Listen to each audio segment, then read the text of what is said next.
네, 안녕하세요. 주식은 역시 끼리끼리새의 길이있습니다. 안녕하세요, 기름들. 자, 벌써 연휴가 끝나가고 있습니다. 이제 많은 기분들이 말도 안 된다. 어떻게 벌써 5일이 지나지? 이렇게 말씀하실 것 같은데요. 그런데 기름들 너무 슬퍼하지 마시기 바랍니다. 일단 목금 이틀만 일하면 또다시 이틀 쉬지 않겠습니까? 그리고 플러스 지금 현재 전 세계 증시가 완전 불타고 있다고 하는데, 그래서 지금 몇몇 기름들은 야, 이거 너무 불타는 거 아니야? 이렇게 걱정까지 하고 계실 것 같은데요. 그래서 이번 영상에서는 연휴 동안 어떤 일이 있었는지, 미국장이 얼마나 올랐는지, 그리고 우리랑 가까운 일본 얼마나 올랐는지, 그리고 플러스 연휴 동안 우리가 꼭 봐야 되는 뉴스가 어떤 게 있었는지, 그런 것들을 깔끔하게 보고 마무리 보도록 하겠습니다. 자, 연휴 마지막 날은 또 소중하겠죠? 빠르게 진행해서 10분 내외로 끝내보도록 하겠습니다. 같이 공부하시죠. Let's get it!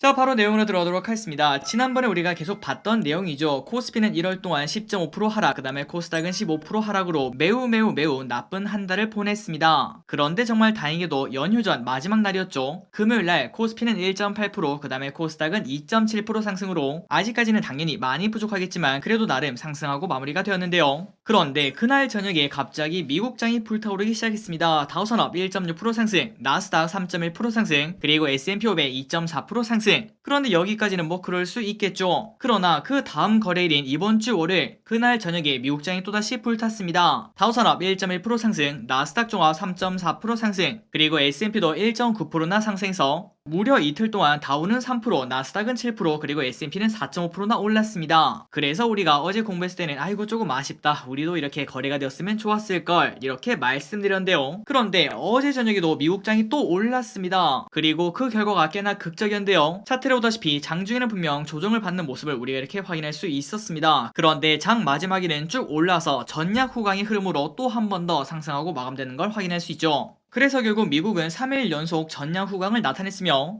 어제 다우산업은 0.7% 상승, 나스닥도 0.7% 상승, S&P 500도 0.7% 상승으로 결국 3일 동안 다우 4% 상승, 나스닥 8% 상승, 마지막으로 S&P 500은 5.5%나 상승한 걸 우리가 확인할 수 있습니다. 그래서 우리가 여기까지 보자면은 야, 이거 내일 코스피 막 3-4% 아니 5% 오르는 거 아니야? 충분히 이렇게 볼 수 있는데요. 그런데 그 와중에 수요일 오후 4시 기준 3일 연속 올랐던 미국 시장이 야, 이 정도면 좀 빠져도 된다, 이러한 생각을 솔직히 할 수 있는데, 그 와중에도 나스닥이 무려 1.2%나 오르고 있는 걸 볼 수 있습니다. 그러니까 만약에 미국장이 오늘 저녁에 이대로 끝난다면은 나스닥이 무려 우리가 쉬는 동안 10%나 오르는 걸 우리가 볼 수 있다는 거겠죠. 물론 아직까지는 장이 끝나지 않았기 때문에 오늘 저녁에는 조금 반전이 되는 그런 흐름이 나올 수도 있겠지만, 어쨌든 소폭 조정을 받더라도 내일 장을 기대를 해볼 수 있는 그런 상황이 아닌가, 이렇게 볼 수 있을 것 같습니다. 그런데 조금 아쉬운 거는 아직까지는 환율이 조금 아쉽습니다. 1210원을 뚫고 올라갔다가 지금 조금 잠잠해져서 1203원에서 현재 머무르고 있는데, 과연 내일 우리 장이 열렸을 때 그때 환율이 빠르게 하락하는지 그 부분을 관심있게 봐야 할 것 같습니다. 자, 그런데 우리가 여기서 이렇게 질문할 수 있죠. 기린님, 저 근데 미국이랑 한국은 다르지 않겠습니까? 그러니까 많이 오른 미국 말고 아시아 증시에서 다른 나라를 한번 봅시다, 이렇게 딱 봤더니 니케이가 오늘 1.6%나 오르고 마무리가 된 걸 볼 수 있고요. 그래서 결국 니케이는 이번 주 월, 화, 수 3일 동안 3% 상승으로 마감되는 걸 우리가 확인할 수 있습니다. 자, 이걸 봤을 때 확실히 다우, 나스닥, S&P보다는 조금은 덜한 아쉬운 모습을 보여주는 걸 우리가 볼 수 있습니다. 그래서 우리가 딱 이것만 봤을 때는 아, 내일 우리 장도 생각보다는 약할 수 있겠구나, 이런 생각을 해볼 수는 있을 것 같습니다. 그런데 결과는 뚜껑을 까봐야 알 수 있겠죠. 어쨌든 아무리 못해도 2%는 상승하지 않을까, 이러한 생각은 충분히 해볼 수 있을 것 같습니다. 그래서 지금 현재 미국장이 왜 이렇게 오르고 있는지 빠르게 보도록 하겠습니다. 아마도 기름들 전부 다 알고 계실 거라고 생각해요. 일단 금요일날 급등한 이유는 애플 때문이었습니다. 애플이 깜짝 실적 어닝 서프라이즈를 내며 7%나 올랐다는 걸 우리가 확인할 수 있죠. 그러다 보니 대장주 애플이 7%나 오르니까 다른 기업들도 따라서 많이 오른 걸 확인할 수 있습니다. 다음으로 월요일날 미국장이 오른 이유는 금리 인상 리스크는 이제 슬슬 사라질 거다, 이러한 기대감 때문에 주가가 올랐다는 걸 확인할 수 있습니다. 그리고 마지막으로 어제는 또 왜 올랐나, 이걸 또 봤더니 긴축 우려 진정, 기업 실적 주목, 이 두 가지 때문에 올랐다고 하는데요. 자, 미국 증시 3대 주요 지수가 2월 첫 거래일인 어제 일제히 상승을 했습니다. 1월에 우리가 주가가 많이 빠진 이유는 첫 번째로 이거를 꼽을 수 있는데요. 바로 페드의 긴축 우려죠. 그런데 이 우려가 상당 부분 반영되고 그 다음에 이 걱정이 완화가 되면서 투자자들은 오케이 이거는 이제 지나간 리스크, 이제부터는 어닝 시즌에 주목하자, 이러한 시각이 시장에 슬슬 퍼지고 있다고 합니다. 그리고 웰스파고의 한 주식 전략가는 이번 하락은 침체나 강세장이 종말을 알리는 것이 아니라 정상적인 시장 조정이라며 앞으로도 경제가 탄탄할 것으로 예상되기 때문에 연준이 더 이상 더 과도한 움직임을 보이진 않을 것이다, 이렇게 말했다고 합니다. 그러니까 결국 연준의 악재도 이제 사라지고 있다, 이게 정답이라고 볼 수 있겠죠. 그리고 이러한 뉴스도 시장 분위기에 도움을 줬다고 볼 수 있는데요. 자, 바로 내용을 보도록 하겠습니다. 0.5% 금리 인상, 연준 고위 인사들의 반응. 자, 여러분들, 금리는 보통 0.25씩 한 단계씩 올립니다. 그러니까 1% 다음에 1.25, 그 다음에 1.5, 1.752 이런 식으로 올라간다고 볼 수 있겠죠. 그런데 뭔가 상황이 급박하면 그렇게 한 단계씩 올리기는 조금 시간이 걸리지 않겠습니까? 그래서 그때는 소위 말해 빅스텝이라고 불리는 0.5% 상승 아니면 인하 이런 것들을 하게 되는데요. 만약 그런 상황이 나온다면 시장에서는 당연히 야, 지금 상황이 얼마나 심각하면 이렇게 할까? 이러한 걱정이 나올 수밖에 없습니다. 그리고 최근 들어 인플레가 정말 심각하다, 이러한 얘기가 나오니까 야, 이거 빅스텝 나오는 거 아니야? 0.5% 올리는 거 아니야? 이러한 걱정이 많았다고 하는데요. 그런데 이번 주 초에 미국 중앙은행인 페드 고위 인사들이 시장 일각에서 제기되는 0.5%포인트 금리 인상 이 주장에 선을 그었다고 합니다. 그러니까 야, 빅스텝은 하지 않을 테니까 너무 걱정하지 말으렴, 이렇게 말하니 시장에서는 환호를 했다고 생각을 해볼 수 있겠죠. 그래서 결국 금, 월, 화, 그리고 지금 미국 시간에가 오르고 있는 이유가 아마도 여기에서 파생된 게 아니겠는가, 그리고 플러스 애플이 쏘아올린 어닝 시즌 때문에 주가가 올라가는 게 아니겠는가, 이렇게 생각을 해볼 수 있습니다.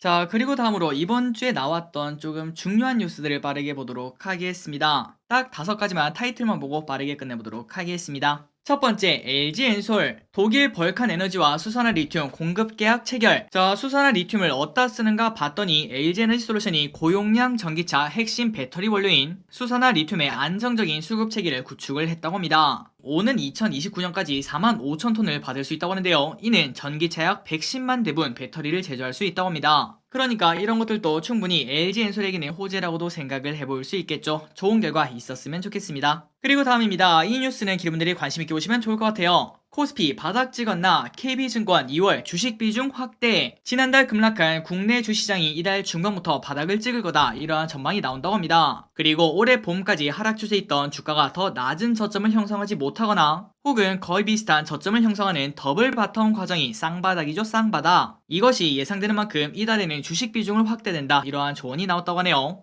한번 그 이유를 확인해 보도록 하겠습니다. 일단 첫 번째, 앞으로 추가적인 리스크가 뭐가 있나 봤더니 장기 금리가 꼽힌다고 합니다. 파월의 긴축 때문에 경기가 꺾일 것이다, 그러니까 금리가 올라가면 경기가 꺾일 것이다, 이렇게 시장이 판단한다면 장기 금리가 하락할 수 있는데요. 그런데 이는 단기 금리는 하락하지 않고 장기만 하락하니까 장단기 금리 역전이 나올 수 있다고 합니다. 자, 이 부분은 지금 설명하기는 너무 길기 때문에 일단은 장단기 금리차가 나오면 당연히 안 된다고 기억하시면 될 것 같고요. 그리고 플러스 장단기 금리차가 나오면 시장은 단기적으로 박살이 나며 보통 1년 뒤에는 시장이 엄청나게 급락하는 그러한 현상이 이때까지 나타났습니다. 자, 그렇다면 최근 가장 마지막으로 장단기 금리차가 나타난 게 언제였을까요? 맞습니다. 정말 아이러니하게도 2019년 3월인가? 그때 전후로 기억하는데요. 그로부터 정말 신기하게도 딱 1년 뒤에 코로나가 터지면서 주가가 박살이 났죠. 그러니 여러분들 그냥 장단기 금리차는 이게 나타나면 안 되는 거구나, 이렇게 생각하시고 다음에 기회가 된다면 또 설명을 해드리도록 하겠습니다. 어쨌든 이 부분이 나오면 또한 리스크라고 생각을 할 수 있으며, 그리고 이런 상황을 제외한다면 호재도 분명 존재를 하고 있다고 합니다. 그 호재가 뭔가 봤더니 중국의 부양책, 그 다음에 리오프닝 정책, 이 2가지를 꼽을 수 있다고 합니다. 그리고 플러스 러시아, 그 다음에 우크라이나, 여기에서 지금 현재 나타난 노이즈는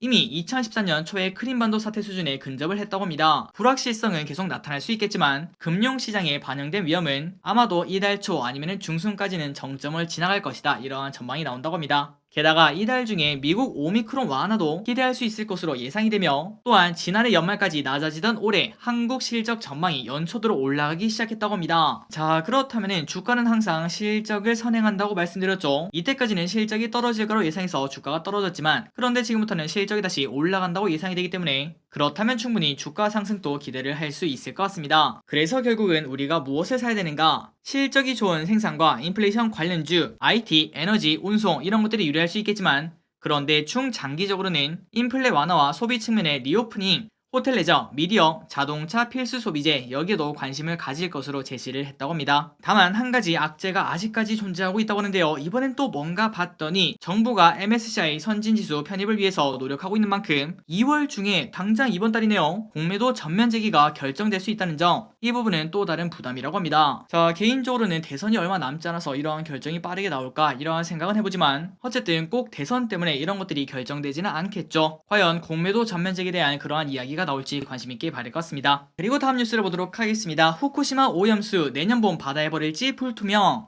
자, 오랜만에 보는 뉴스입니다. 아마도 여러분들 기억하고 계실 거예요. 일본에서 과거에 후쿠시마에서 원전이 터졌는데 그걸 더 이상 버티지 못하고 해상 방류를 결정을 했다고 하는데요. 그래서 결국 일본 정부가 내년 봄부터 후쿠시마 제1원자력 발전소에 보관 중인 오염수를 태평양에 방출할 계획을 가지고 있었는데 현재 준비 상황을 고려했을 때 방출 시기는 불투명하다 이렇게 말했다고 합니다. 그렇다면 그 이유가 뭔가 봤더니 야, 이게 이럴 수도 있구나 이런 생각이 들더라고요. 자, 앞서 일본 정부는 오염수를 그냥 갖다 버릴 순 없겠죠. 안정성에 대한 보증을 받기 위해서 국제원자력기구에 조사를 의뢰했었는데요. 이에 따라 지난해 12월에는 방출에 반대하는 당연히 한국이랑 중국 등을 포함한 11개국의 조사단이 일본에 와서 현지 조사를 할 계획이었다고 합니다. 그런데 신종 코로나 바이러스가 빵빵 터지면서 조사단의 방일이 연기가 되고 있다고 하네요. 그러니 결국 이러한 안정성 검증을 받지 못하고 있기 때문에 내년 초에도 아마도 붙지 못하지 않겠나 이러한 시각이 현재 나온다고 합니다.